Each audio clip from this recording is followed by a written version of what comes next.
student, today we will prepare the new topic of the physics, class 11. The topic is Bernoulli's theorem. In this theorem we will study the flow of water into a circular canal. तो Bernoulli theorem में हमने water के flow का जो study करना है वो किस में करना है, एक सर्कुलर कैनाल में करना है। हम पिक्चर में देख रहे हैं कि एक्स और वाई, एक्स वाई क्या है, एक सर्कुलर कैनाल है। इस सर्कुलर कैनाल में the circular canal have different area and each area of the canal is a circle. We see that the area of x region is greater than the area of y region. Let the area of x region is a1 and the area of y region is a2. Hence a1 is greater than a2. तो हम देख रहे हैं ना, a1 का जो area, a1 जो area है a2 से क्या है, ज़्यादा है। We will assume that the velocity of the water in the x region is v1 and the velocity of water at the y region is v2. Let p1 be the pressure created by the water at the x region and p2 be the pressure created by the water at y2 region. ठीक है, तो हम मान लेते हैं जो x reason है उसका एरिया a1 है और जो यहाँ पर से वाटर का फ्लो हो रहा है, ठीक है, जो भी वाटर x रीजन से फ्लो होगा वो कैनाल के अंदर से जाते हुए कहाँ से फ्लो आउट होगा, y रीजन से फ्लो आउट हो जाएगा।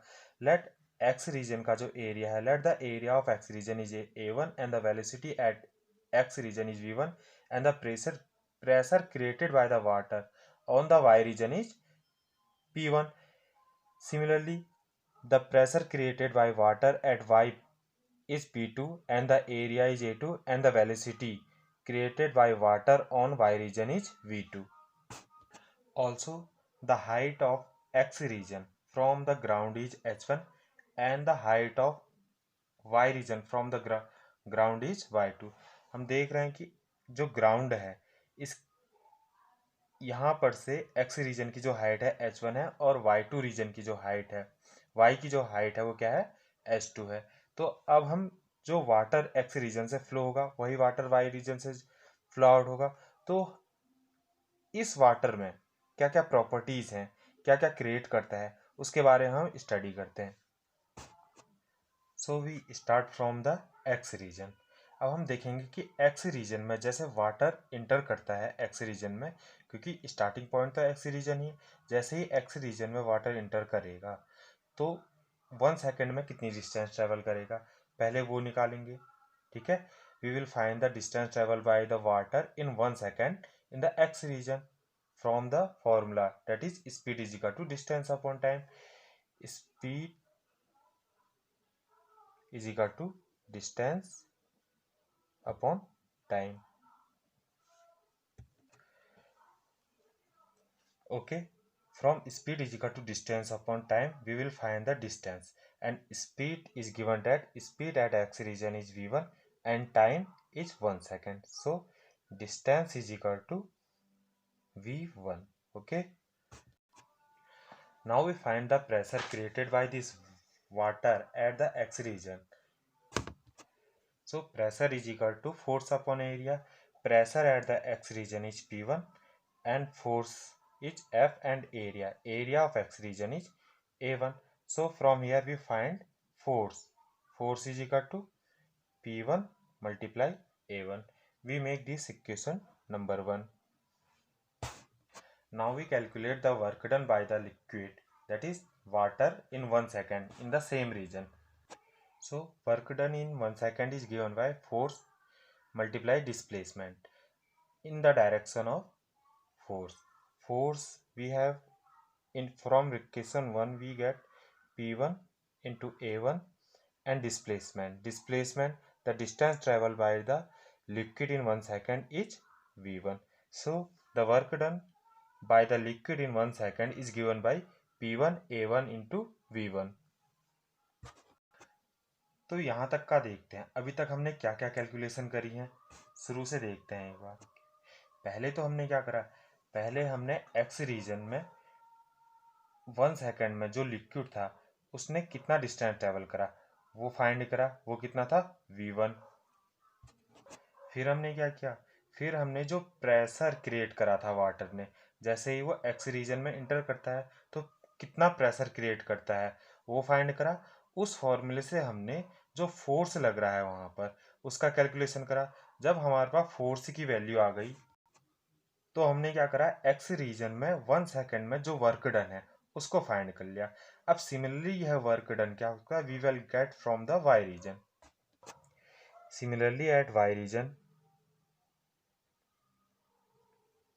the work done is given by P2 multiply A2 into V2. We make this equation number 3. We have calculated the work done at X region as well as Y region. Now we will calculate the net work done in 1 second. That is P1 V1 A1 minus P2 V2 A2. The net work done on the liquid in 1 second is given by total work done at X region minus total work done at Y region. अब देखिए ये यहाँ पर क्या आया है, A1 और V1। देखो A1 तो एरिया आ गया और V1 क्या है, वेलोसिटी। अगर एरिया के साथ क्या मल्टीप्लाई होती है, हाइट मल्टीप्लाई करते हैं तो ये क्या बन जाता है, वॉल्यूम बन जाता है। तो यहाँ पर भी जो वेलोसिटी है ये लेंथ यानी कि हाइट का काम करेगा, ठीक है। V1 velocity work at the length and when it is multiply with area it work as a height and it become the volume.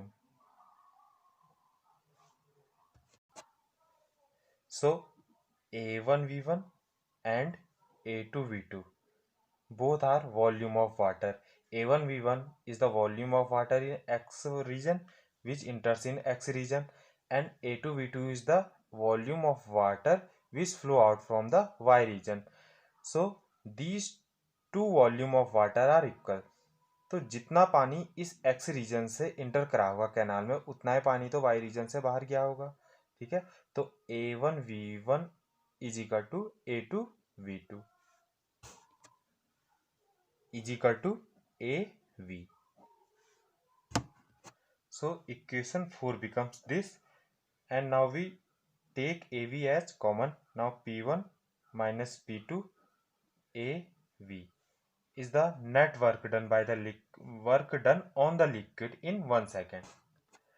Okay, now we know that the formula density is equal to mass upon volume. So from here volume is equal to mass upon density. The volume is area into velocity, which works here as a height. So AV is the volume of the water and AV is equal to m upon d. M is the mass of the water and d is the density of the water. So we take m upon d in place of AV in the equation 5.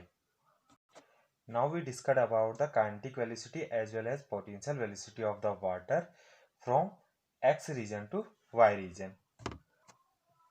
Okay, the kinetic energy of water at X region is given by 1 upon 2 mv1 square, and the kinetic energy of Y region of water is given by 1 upon 2 mv2 square. Since the water is continuously moving, so the kinetic energy of a water is increasing. So now we calculate the increase in the kinetic energy of the water.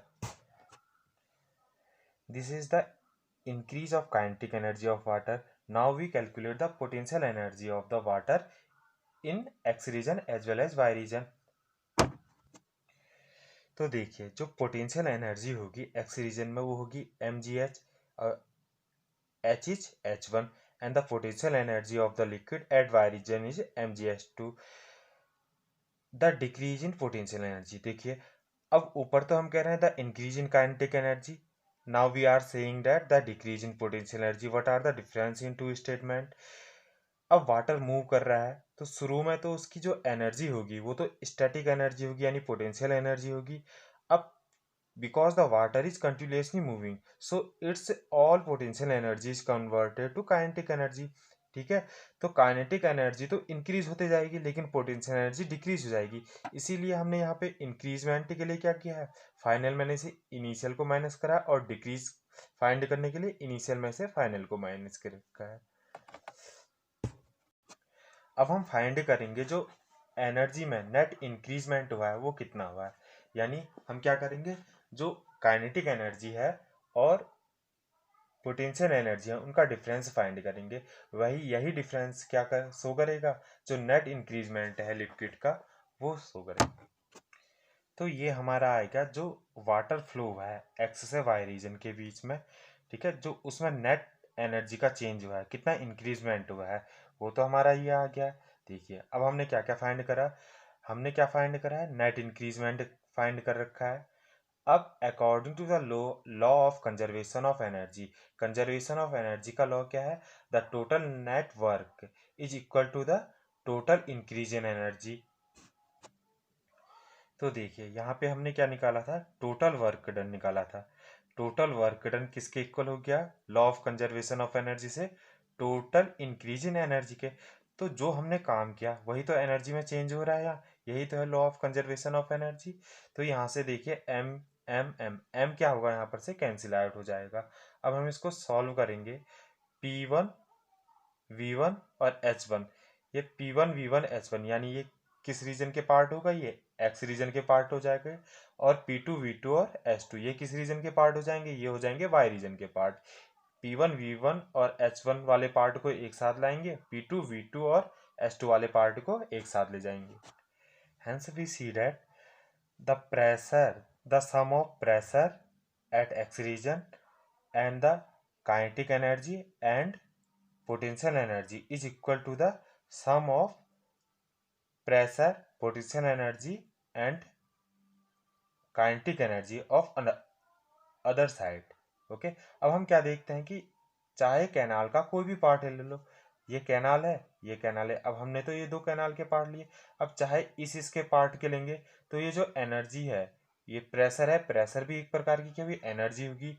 अब ये kinetic energy है और ये है हमारी potential energy, इनका जो सम होगा, ये कैनाल के किसी भी पॉइंट में इसके अंदर अगर वाटर फ्लो कर रहा है तो ये किसी भी पॉइंट में क्या होगा, सेम होगा। यही क्या है, बर्नौली थ्योरम का स्टेटमेंट है। अब देखो, अब हमने कहा कि तीन टाइप की एनर्जी है। First type of energy is pressure energy, second type of energy is kinetic energy, third type of energy is potential energy. The sum of all three type of energy in a canal remain same at all the points. Okay, so the all three types of energy, the sum of all three types of energy at all points of the canal remain same, that is the pressure energy, the kinetic energy and the potential energy. The sum of these type of energy remain constant. We can write this energy in this form. अब ये तो हो गया, ये statement हो गया Bernoulli theorem का। लेकिन अब हमारी डेली लाइफ में, हमारे कंट्री में इसका यूज़ कैसे होता है, ठीक है, इनकी एप्लीकेशन क्या है।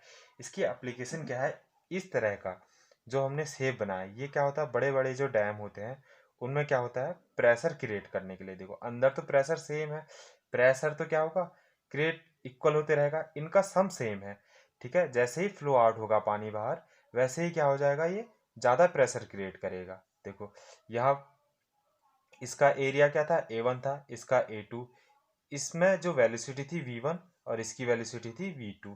अब देखो एरिया ज़्यादा है तो हमने क्या कहा, जितना पानी यहाँ से जाएगा उसका वॉल्यूम क्या होगा, यहाँ से जो फ्लो आउट होगा, बाहर निकलेगा पानी, उसके इक्वल होगा।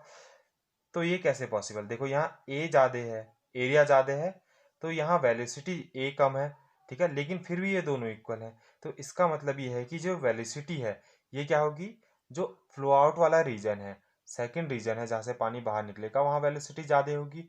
और वेलोसिटी ज़्यादा होगी तो ये क्या करेगा, जहाँ पर भी इसका यूज़ करना होगा ज़्यादा प्रेशर क्रिएट करेगा। तो इसका एक यूज़ कहाँ हो गया, जो हम बड़े बड़े डैम बनाते हैं, ठीक है, उसके लिए इसका यूज़ होता है। Thank you ma'am.